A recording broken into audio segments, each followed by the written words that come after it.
Welcome to Future Squared, the podcast all about corporate innovation, entrepreneurship, and self-empowerment. Future Squared brings you a double dose of innovation inspiration every week to help you and your company stay relevant in an era of rapid change and 10x your results in both your professional and personal life.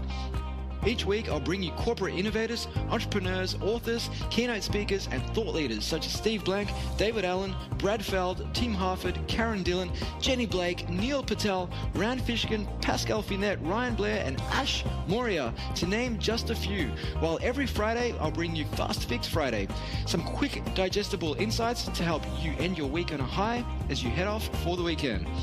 Future Squared is brought to you by Collective Campus, an innovation hub school and consultancy based in Melbourne, Australia and Singapore that works with companies to help them adopt the mindset, methods and tools to navigate change and survive and thrive in an era of rapid disruption. If your organization needs help coming up with ideas, testing and turning ideas into reality, incubating teams, driving cultural change, or connecting and partnering with startups, then visit www.collectivecamp.us. And without further ado, here's today's podcast.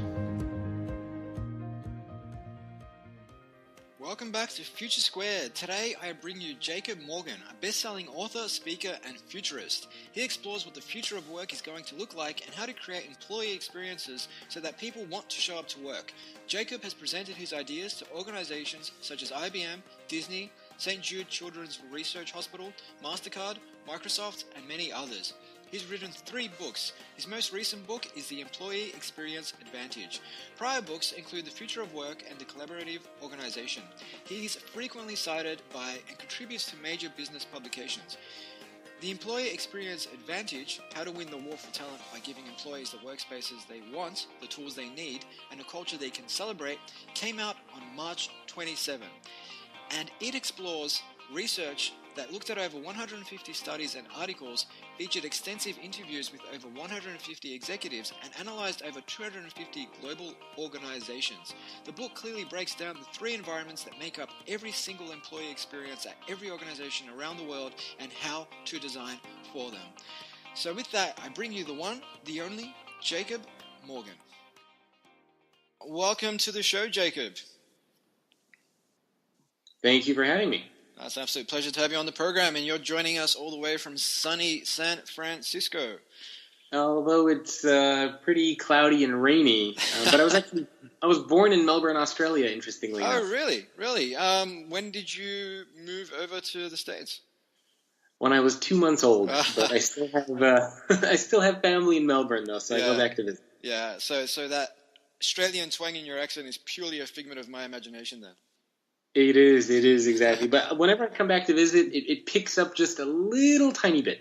Yeah, it doesn't take long for the Australian accent to sort of infiltrate itself. I also understand you are fluent in Russian. That's also correct. My family's from the Republic of Georgia. That definitely explains it then. Have you been back to Georgia at all?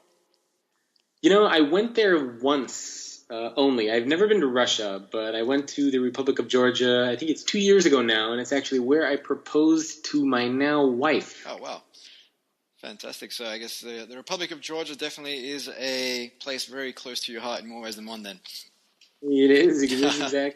Fantastic. Jacob, look, you're obviously a much decorated author and keynote speaker, and your new book, The Employee Experience Advantage, How to Win the War for Talent by Giving Employees the Workspaces they want, the tools they need, and a culture they can celebrate, comes out next week on March the 27th. Are you excited to take this message to the world?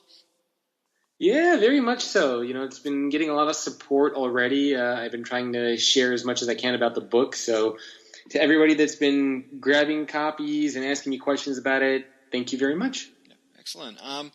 And, I mean, you conducted quite a bit of research. You spoke to something like 252 global organizations, interviews and conversations with over 150 executives, and you've effectively concluded that organizations that focus on employee experience, not just customer experience, but employee experience, far outperform those that don't. So let's just take this from a high level. What were some of the high-level things your research uncovered? Well, the first thing that I set out to understand is what is employee experience to begin with. This isn't something that's just relevant to HR, but it's something that we all hear about employee engagement, right? I mean, every organization around the world is investing in employee engagement programs. Unfortunately, the investment in these programs has never been higher, and the scores have never been lower. So the first question I ultimately had was, well, how can that be the case? How is it that we are investing so much in employee engagement, yet for some reason people around the world are still not really liking the organizations they're working for? Mm-hmm. So that kind of set off this journey to look at, well, what's going on? What is employee engagement? What's the difference between that and employee experience? And basically, one of the main things that I found is that today, for most organizations around the world, employee engagement has become kind of a short-term fix to a long-term problem. Right. So in other words, employee engagement is about taking employees, putting them into outdated workplace practices, but then trying to give them perks so that they are happy. Employee experience has become, how do you actually redesign and change those workplace practices around your people? So ultimately, the book explores what that looks like, how do you do it, what's the ROI, who are the best companies, and just kind of builds on top of all those different ideas. Yeah, so rather than investing in, say, short-term initiatives, say like a 3-day getaway to some junket where we try to mask it as an educational sort of retreat, but really everyone's going out every night and drinking and all that sort of stuff, or say investing in things like on-site yoga. I mean, there's a lot of research coming out now that shows that what people value the most is flexibility, the ability to work from home, and designing an organization, like you said, that leads to sustainably engaged employees, not just employees who, for a week or two after, say, said junket or whatever the case may be, they're like, oh, my organization's so cool, but then that very quickly tapers off. Yeah, exactly. I mean, you basically outlined one of the big problems for a lot of companies, right? They give you free food, you work from home on Friday, they'll introduce a training program, maybe you get yoga in the office, and really all these things are designed to do is, how do we distract employees from the fact that the ways in which they actually work and where they work and how they work, all that sort of stuff is outdated, but to try to make them feel a little bit better, we're going to give them kind of, yoga and, free gourmet meals. Instead, the leading organizations genuinely rebuild their entire way of thinking about work around their people, and that is a different way to think about it. And of course, those organizations too, they do have some perks. I mean, a lot of them do have those kind of cool things that we looked at, but it's very much not the foundation of what these companies are doing. Yeah, definitely. And I spoke with David Burkus, who wrote the book Under New Management. And one of his conclusions in that book was that, for so long, organizations have been focused on mantras such as the customer's always right and the customer comes first. But what he found, and I know what you found doing your research, is that companies who put the employee first actually result in happier customers. Engaged employees mean that they're going to go above and beyond to deliver that exceptional customer service. But if they're not engaged, then they're not going to effectively buy into that whole customer is always right, customer comes first philosophy. Yep, makes complete sense. So basically what I looked at is, employee experience comes first. And when you design experiences for your people, that's what leads to an engaged workforce. And an engaged workforce is what leads to the business outcomes and the business impact. But all employee experiences are a combination of 3 things: culture, technology, and physical space. Mm-hmm. So that's another thing that the book looks at is, what are those 3 environments? What are the variables that comprise them? And how do you go about and build on that? And I would absolutely agree with David, right? I mean, if you want better customer experiences, you focus on your employees, because that unlocks discretionary effort that allows your people to go above and beyond to deliver better customer experiences. Mm-hmm. Yeah, and on those 3 areas, cultural, technological, and physical, your research found that only 6% of organizations surveyed invested heavily in all 3 areas, and that was organizations such as Adobe, Accenture, Facebook, Microsoft, some of the more progressive tech companies of our time. So, I mean, why do you think so many organizations, the 94%, have overlooked these 3 areas or just aren't investing heavily in them? Yeah, some of them are either doing nothing, they're investing maybe in 1 out of the 2, 2 out of the 3. Some are investing in 3 out of the 3, but they're not doing a great job of doing so. And I think there are many reasons for this. Part of it is we're very focused on short-termism. Organizations are measured by quarterly profits, quarterly revenue. We want things now, now, now. Yeah. So that kind of a mentality really keeps organizations from investing in anything long-term. And I think the game of business has actually very much changed, where it's no longer about making more money. It's no longer about taking market share away from your competitors. It's about how do you outlast them? So how do you stay in the race while the other competitors drop off? And that's a very different way of thinking about it, as opposed to, well, how do I take more market share away from company XYZ this quarter? And so I think that mentality has very, very much hurt organizations. I think the other thing that's been very challenging is that there hasn't been any research on this, right? I mean, this is the first book and the first index that I have seen that looks at these three things together. There are plenty of studies that look at things like purpose, things like technology are done in separation, things like physical space are done in their own separate bucket, and they're never put together. Like, you'll never see a report that specifically analyzes the three of these environments together and the impact that it can have. And so what that means is that organizations are doing very piecemeal things. They'll read one report and they'll do something about physical space. And so I wanted to bring everything together and to help organizations sort of figure that out. But I think the short-termism, the lack of education around this and what this means and what employee experience is, all of that's been very, very difficult for organizations to kind of wrap their minds around. And on these organizations, the 6% I mentioned earlier, I mean, what are they doing to effectively balance culture, tech, and their physical environments? There are 17 variables that I looked at. So 3 for technology, 4 for physical space, and 10 for culture. I won't go through all 17, but for example, 1 for technology was using consumer-grade technologies at work. And these are platforms that are so beautiful and so useful and valuable that you would consider using something similar in your personal life if it existed.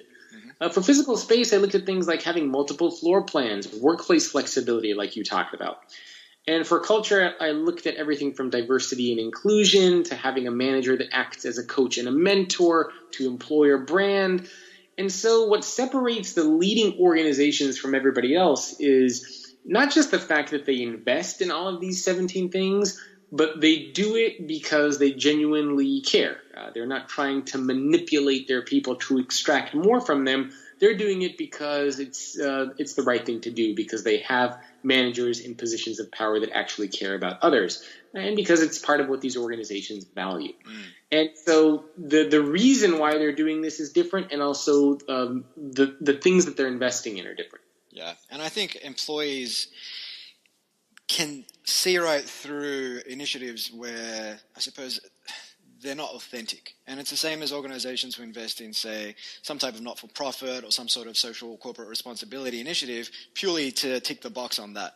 It's quite easy to see an organization that's serious about that, that's serious about its employees and actually cares for them, than one that's just running a bunch of initiatives just to get their numbers up.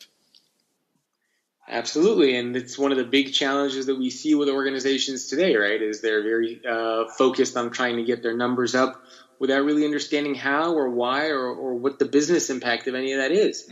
So I'm hoping that through the research and through these rankings, it'll give organizations some kind of concrete ideas and steps that they can take to build this kind of a experiential organization, the way I call them. Yeah. And on physical space, I wanted to explore this a little further. I recently interviewed Tim Harford, author of The Undercover Economist and most recently Messy, which explored how chaos underpins creativity. And there were some studies that he alluded to where when people had control over their space, they tended to be more engaged. Or when they had control over the space and that control was taken away and they weren't allowed to put up, something as simple as a little family photo, they became disengaged and disgruntled. And have you explored this topic of having control over your desk space in your book? Yeah, so not specifically desk space, but broader speaking, the space in general in which you work. Yeah. And there were several studies that have been done. I think Gensler did some studies as well, which show that when you can select the environment in which you work, you do better work. And so what I mean by that is if you think about a house, right? I mean, you have multiple rooms in your house and each room serves a different function. you don't just do everything in the kitchen, right? I mean, if I took away all your rooms and said, sleep in the kitchen, eat in the kitchen, shower in the kitchen, you'd be like, well, what are you talking about? Yet that's what we force employees to do every day. And so what I looked at is giving employees multiple floor plans and options in which they can work. So this includes cafe-like environments, learning areas, collaboration spaces, quiet areas, open floor plans, all these different types of things and many more. When you give employees that kind of diversity and choice, they do better work, and it's something that they actually care about. So not so much customizing your cubicle, but more along the lines of the broader spaces in which you work. Yeah, and I imagine there'd be a psychological benefit to that as well, not necessarily just around the control, but just by having a change of scenery. If you're constantly glued at the same desk, then I imagine your ability to do, say, deep creative work would taper off after a few hours. You need that change of scenery, even if it means walking 20 meters from your quiet space to some sort of more open collaborative space. Yep, exactly. That's another one of the things that make a difference.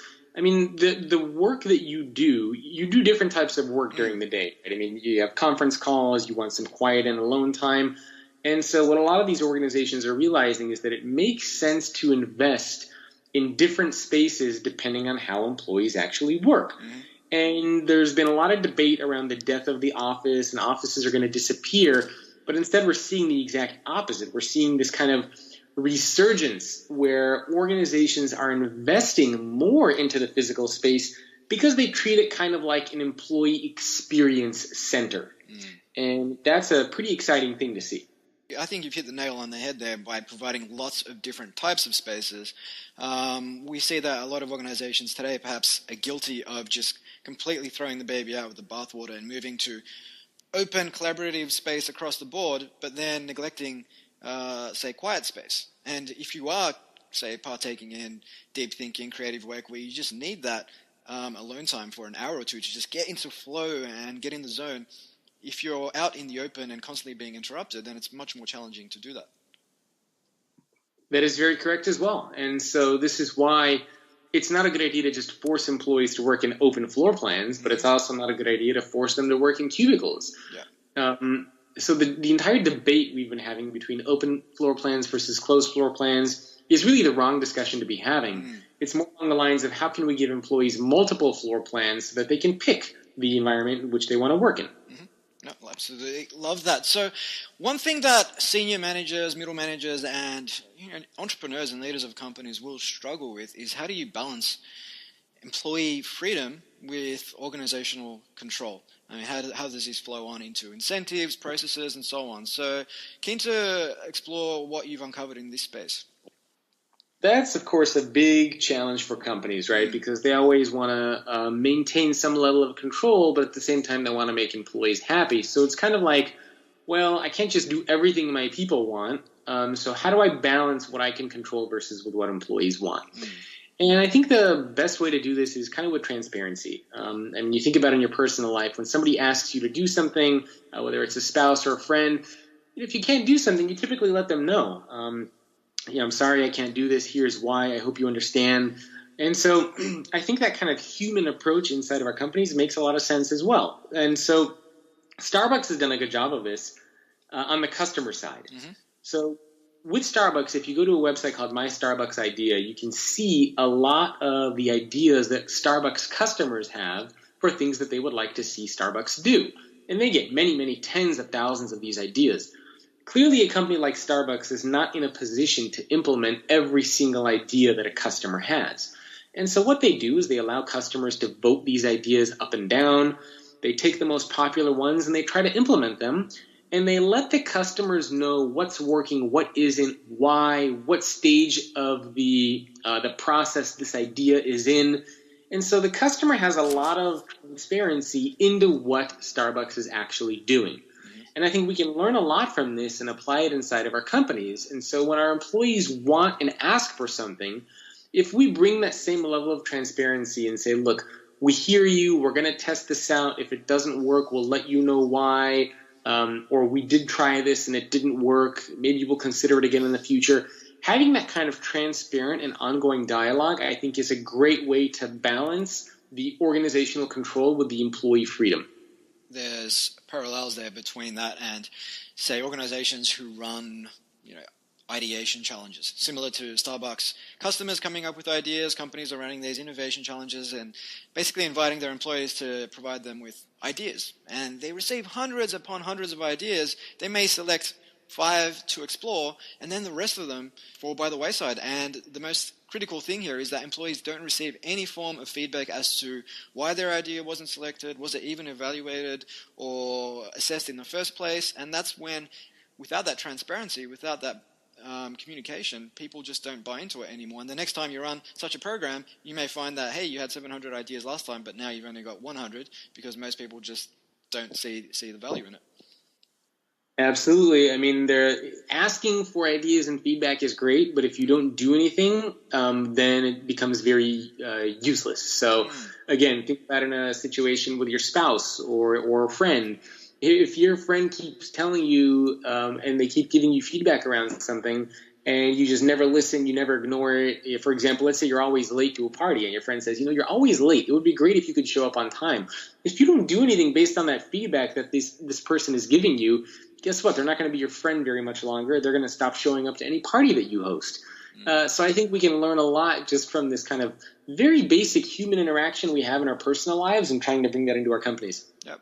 Absolutely. And I recently read an article you published. I believe it was in Harvard Business Review, and we'll link that up in the show notes. But you told the story of San Diego Zoo employees who had been coming to the zoo for years because they absolutely loved the work, but not necessarily because they loved the organizational structure. So, I mean, what did San Diego Zoo do across, say, culture, tech, and physical environments to just make it such an awesome place to work? So the San Diego Zoo is a pretty cool place. And one of the things, so the story that I tell about San Diego Zoo is, in the book, is around their ability to share and tell stories. And I draw an analogy because I used to work at a movie theater years ago. And when I worked at a movie theater, the theater used to always run contests. If you upgrade your customers, then at the end of the month or at the end of the week, you'll be given some sort of a gift card as a prize. And you were never told why you're doing this, what the impact is, where the money's going, none of that sort of stuff. It was just kind of like, sell as much popcorn and soda as you can, and then you'll get a prize if you do it. And the San Diego Zoo has the exact same situation. They have employees that work in retail, they sell soft drinks, they sell popcorn and merchandise to people that come in. And the difference is when the employees at the San Diego Zoo are told to do this, they specifically say, look, this is how it's going to help conservation efforts. These are the animals that we're helping and how. This is where the money that you are helping generate is actually going to fight and to end extinction. And so the San Diego Zoo really does a good job of connecting what the employees do with the impact that the employees are actually having. And that's a really great way, by sharing stories, to help kind of create that sense of purpose. And again, if you contrast that with what happened to me at the movie theater, how many years ago it was now, over a decade ago, you can see the difference of style between the two. So the San Diego Zoo does a really great job of telling those stories and of connecting what the employees do with the impact that they're having on the organization and the world. Yeah, and I feel like this is something that a lot of leaders don't necessarily, I suppose, grasp, where they focus too much on the what the employee is doing as opposed to the why, and not effectively communicating the why. And if you don't understand the purpose, the meaning, the reason behind why you're doing something, it's very easy to just see it as work and therefore not be all that motivated to come into work and not be all that engaged while you're in the office. And I talk about something called a reason for being in the book. And a reason for being is not your typical mission statement. Instead, it focuses on the impact that the organization has to the world. It's something that is unattainable. It's something that rallies employees. And the fourth criteria is it's not focused on financial gain. Mm-hmm. And I found that the organizations that have that strong reason for being, on average, do a better job of investing in employee experiences. So that why is also very, very important. It's very crucial to have. Yeah, definitely. And, you mentioned that companies are spending millions on employee engagement. We talked about yoga, on-site massage studios, all that sort of stuff, but the returns aren't there because they're not focusing on some of these less physical, less tangible things. As, say, a startup with limited funding, but that wants to build a culture where the employee experience is optimal or is as good as it could possibly be, what are some of the things they can do that don't necessarily require a massive capital outlay? That is something that organizations ask all the time. I don't have the budget of a Google. I don't have the budget of this. I don't have the budget of that. How can I, is there anything that I can sort of do as well? And the good news is that it doesn't cost money to treat people well, right? That sort of stuff is all free. There's nothing that you need to do when it comes to that kind of stuff. So let's take Google, for example. Everybody looks at a company like Google and they say, well, we don't have the money or the resources that Google has to give people massages and, get their oil changed on site. We don't have the resources to do any of that. However, if you look at what Google actually does, they're in the concierge business. So Google doesn't actually pay for these things for employees. Google simply arranges these things to happen. So they will reach out to local retailers and say, look, we have a lot of people that work here.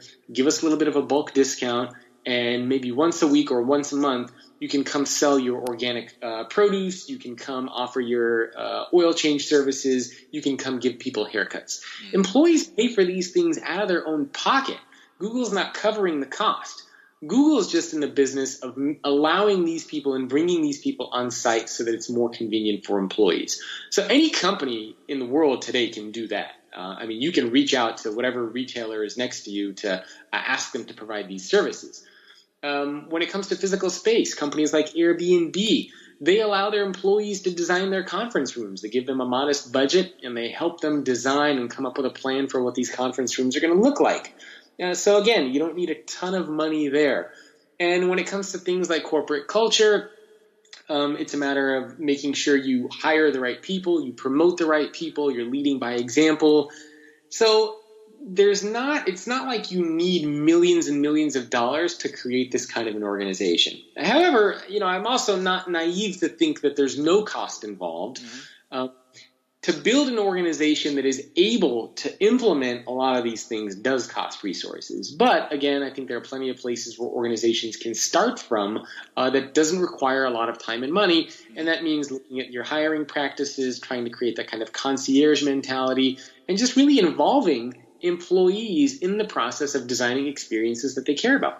Yeah, definitely. And on the concierge approach of Google, that makes a lot of sense. While Google isn't providing this stuff for free, it's effectively playing matchmaker, it does give back employees a lot of time and also decreases the stress and anxiety that can often be associated with, arranging your car's annual service or whatever the case may be. There's just stuff that people don't necessarily want to do, and they'd rather be spending that time with family and on extracurricular activities and doing whatever they enjoy doing away from the office rather than just chasing errands all the time. Exactly. That's exactly the point that these organizations are doing. And it improves the quality of life for employees at home, and it also improves the quality of life for employees at work. So it's kind of a win-win, and it just genuinely makes life easier for people. Yep, definitely. And we're a corporate innovation and entrepreneurship podcast, so I'm curious to explore whether or not your research uncovered anything around the impact of giving, say, Gen Y employees in particular, the opportunity to partake in, say, innovation programs, creativity, and just to put their footprint onto the DNA of the organization, and how, if at all, that affects engagement and retention of employees. I didn't specifically look at any type of generational differences. Mm-hmm. However, it's one of the big trends that I have explored in the past, millennials and changing demographics. So that is very much something that organizations are paying attention to and caring about. However, most of the research actually shows that millennials are not that different than any other generation as far as the things that they care about, as far as the things that they value, and things that they want to see inside of their company. I think the reason why so much attention is being placed on millennials is because they are currently the largest workforce demographic, and they appear to be a little bit more vocal and a little bit more public about the things that they care about and value and want inside of their companies. But these things are not exclusive to millennials by any means. they're very much relevant for every other type of employee inside the company.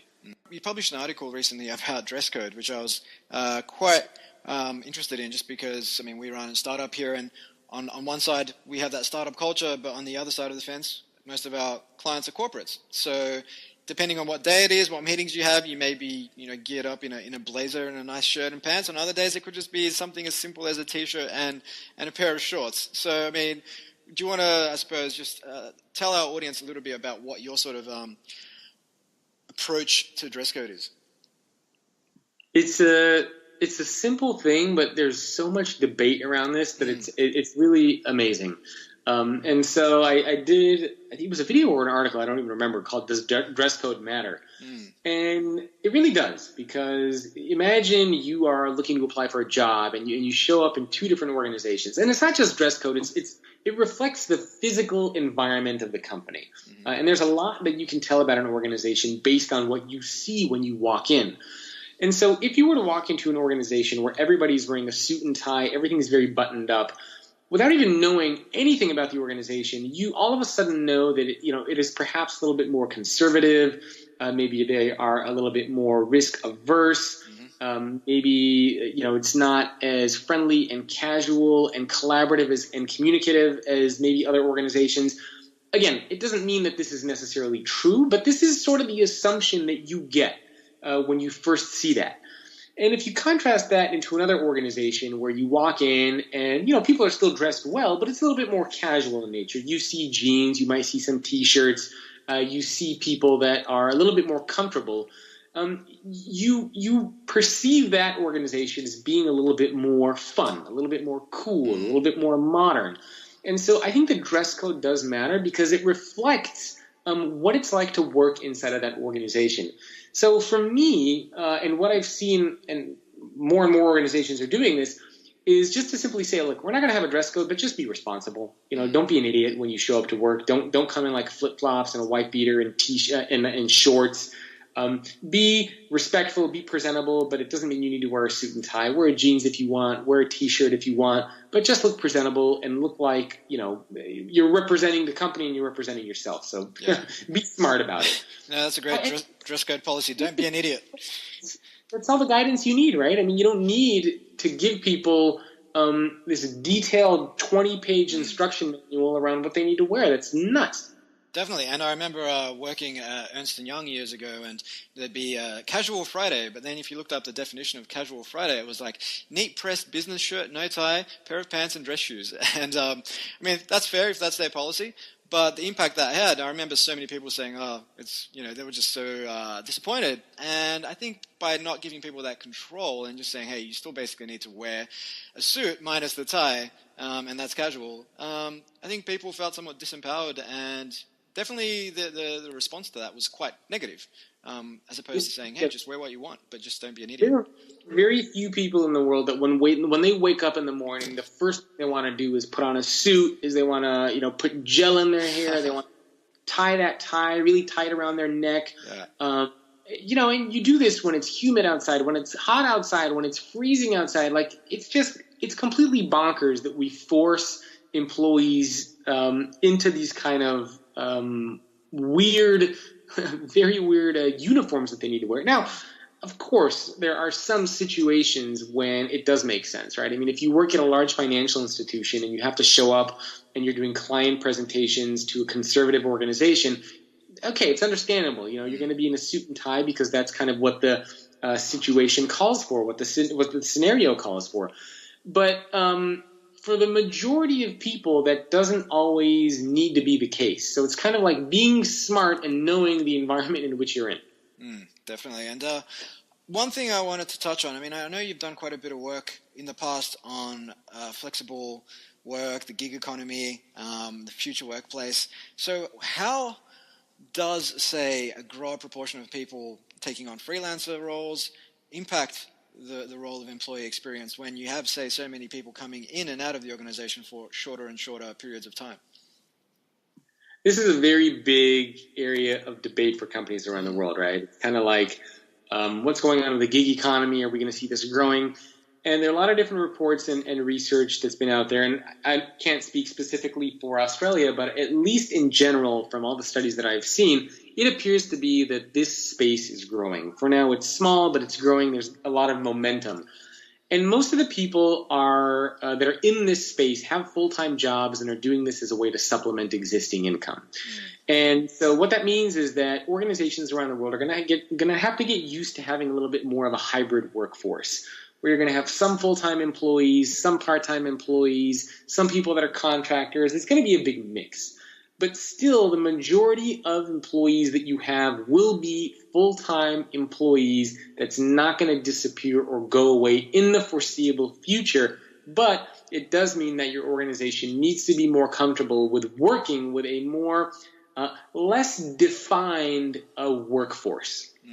And just finally on employee experience, I mean, what can organizations do to measure the engagement? I mean, when we talk about things like people analytics, what can organizations do? People analytics is essentially this idea of how do we use data inside of our organizations to learn what we can about the people who work there. And so, for example, you might think there are some very basic questions that organizations would love to have answered. So look at things like, how long do people usually stay at our company? Who are the best performing teams? Who's the best manager? When people leave the company, why do they leave? When do they leave? So these are not very complicated questions, but these are questions that many organizations around the world can't answer. And part of people analytics is leveraging data that we have about our people to be able to answer these types of questions. And one of the really interesting things about employee experience is that all of the organizations that scored highest also do a very good job of investing in people analytics initiatives. Because if you don't know your people and have data about them, it becomes very hard to invest in experiences for them. And so I think that instead of relying on research reports and studies that other companies do, we instead are going to become, or organizations are going to become, their own research firms. They're not going to pay attention to what an Accenture study says about millennials because they're going to know about their millennials inside their own company. They're not going to care about, all these broad-based studies that are out there because they will be doing these studies and they'll be collecting the data about their workforce specifically. And that's a very, very interesting model to look at because today many companies around the world try to copy Google and Facebook and LinkedIn because they assume if something works for Google, it's going to work for them. Yeah. But these organizations also really don't realize that companies like Google and Facebook have very robust people analytics teams where they test and they run experiments and they know what works specifically for them. And I think that one of the best ways companies can start with this concept of employee experience is by starting with people analytics and data and research on your own company and not necessarily paying attention to what other people are doing. Yeah, and that which can be measured can be managed, per Peter Drucker's famous saying. And exactly. Yeah. Yeah, and I mean, not only do workplaces or companies try to effectively copy what's working elsewhere. I mean, we see that with business models and all sorts of stuff. Just because something works, say, in San Francisco in the Bay Area for a tech company like Google, doesn't necessarily mean it's going to work, say, in Germany for a company that's working in the engineering, say, consulting industry, because you've got effectively totally different culture, geography. There's so many different factors and demographics that play a part. You can't just simply copy something and expect that it's going to work for you as well as it did for, say, Google. Yep. And interestingly enough, so many people do exactly that. In fact, there are entire tours that are offered to companies around the world to come to Silicon Valley, to visit Google, to visit all these places, to see what they're doing. And we just get so obsessed with what other companies are doing that we forget to pay attention to what our people care about and value. Yeah. And so, the advice is simple, right? If you go out on a date with somebody, what do they always tell you? Ask questions. Where are you from? What do you do? And you get to know about a person. And it shouldn't be any different inside of our companies. If you want to know about your people, you sit down with them and you ask them, what do you care about? What do you value? What do you want to see here? Just have these conversations. And of course, you can leverage technology to do that as well at scale. So no secret here. Just start by talking to your people and asking them questions. Nice and easy. Okay, Jacob, well, it's time for our 3-question lightning round. Are you ready to rock and roll? I hope so.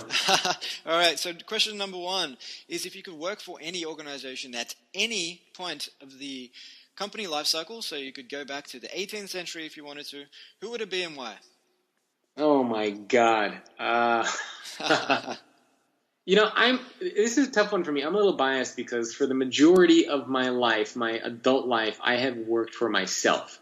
And I just find it very hard to imagine myself working for any type of organization around the world. So I would try to be independent, honestly. I wouldn't want to work for anybody else. Yeah, and you're definitely not the first entrepreneur on this program who's given me that response. So totally get that, and I think I totally resonate as well. It totally resonates with me. Question number 2 is, if you could ask anyone a question, dead or alive, who would it be, and what would you ask? Man, you're killing me. Any question I could ask, dead or alive?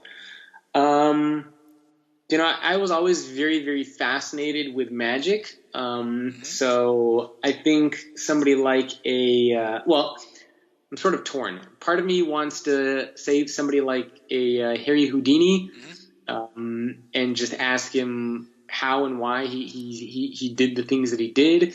And then part of me also is thinking somebody pretty badass like Narcos. Man, why am I blanking? So the show Narcos. I'm trying to remember who it was. The character. Who's the main character? I've not seen the show, man. So no idea. Sorry. Oh man, Narcos, drug trafficking. It is about. Pablo Escobar. There we go. There we go. I don't know why I couldn't think of that name. So part of me would also want to interview kind of like a badass character like a Pablo Escobar, just to peek into their mind and see what they were thinking when they were going through all of this. Yeah. What sort of prompted them to even start thinking that? Because we're not born that way, right? Eventually something triggers, and it's usually a number of different life experiences and events and whatnot that over time we evolve into this person. It'd be interesting to see what sort of evolutions Pablo went through. Exactly. There's one other person. Well, he's alive. I'm a big I guess 2 people. I love racquetball and I love chess. So the number 1 chess player in the world is Magnus Carlsen. I would love to sit down with him. And the number 1 racquetball player is Kane Wasylenchuk. So those 2 guys, I would just want to sit down with them and have a conversation and say, how did you become so great at what you do? And what advice do you have for me? Yeah, definitely. Asking, and again, it comes back to asking those key questions. And how can you model yourself off these people by knowing what worked for them? Exactly. Yeah, fantastic. And lucky last, I ask all of my guests, what rituals or routines do they have to stay on top of their games? Obviously, we mentioned, you've published several books. The next one comes out next week. You do a bunch of keynoting, pretty proactive, publishing articles on Harvard Business Review and various other places. How do you keep your output not only high, but at a high level?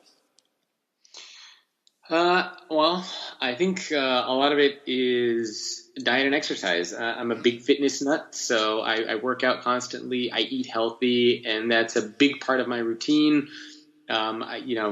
Even today, this morning, first thing I did, woke up, had breakfast, went to go work out. So for me, working out, physical fitness, eating healthy is a big part of what allows me to keep cranking out. I'm also super competitive. So for me, quite honestly, I just want to dominate and destroy and crush everybody else that is even related to the work that I'm doing, and blow them off the map and blow them off the radar. So for me, I'm constantly thinking, what can I do to just go above and beyond what this person is doing? And so that kind of competitive nature just constantly pushes and forces me to do things that I think a lot of people wouldn't do. And it just makes me work a lot. Yeah, that makes sense. And by identifying who are you competing with, what factors are they competing on, how can I be different, how can I be better, you can then put in place some sort of a roadmap to say, okay, here's my action plan, let's go and smash it. Yep, and a big part of it is, I also compete a lot with myself. And so I have certain expectations of myself, and I just kind of try to figure out what can I do to keep beating them and do better. So... Yeah, and on your training, any particular type of training you partake in the morning? So I do a lot, right? I mean, I do a lot of weightlifting. So I live within walking distance of a gym. So I'm at that gym once a day. If I'm playing racquetball and somebody calls me and wants to get a game in, sometimes I'll be there twice a day. So I'm at the gym a lot, constantly paying attention to what I'm eating. So those are big parts of what I do. It's not necessarily a ritual. I can't say that there's like, every morning I meditate for 30 minutes or every morning I write down things in the journal. My brain is very ADD, so I kind of thrive a little bit in the chaos. So I think subconsciously for me, I'm always trying to make sure that there's a little bit of chaos going on. A lot of things in the air, a lot of things happening at the same time. And that's the environment that I thrive in. So I try to create that, I think, subconsciously whenever I can. Yep, fantastic.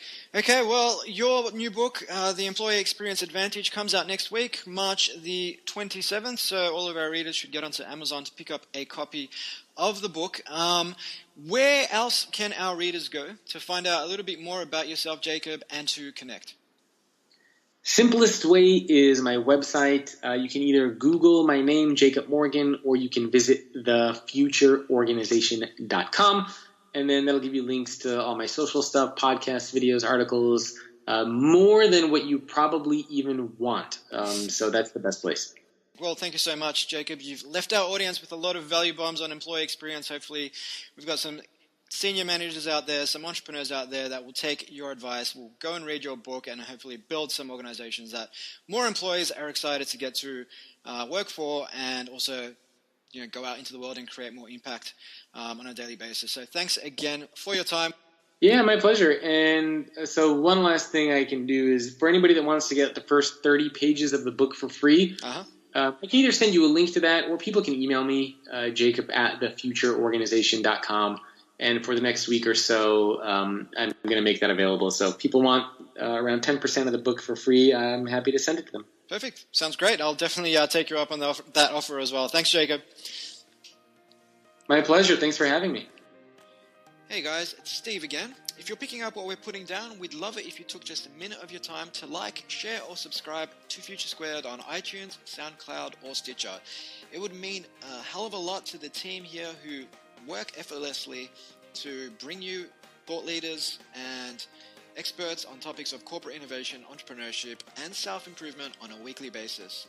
As always, you can find more resources on innovation, including blogs, books, podcasts, videos, webinars, and tools at www.collectivecamp.us. If you'd like to connect with me on Twitter, you can do so at Steve Glaveski. That's Glaveski.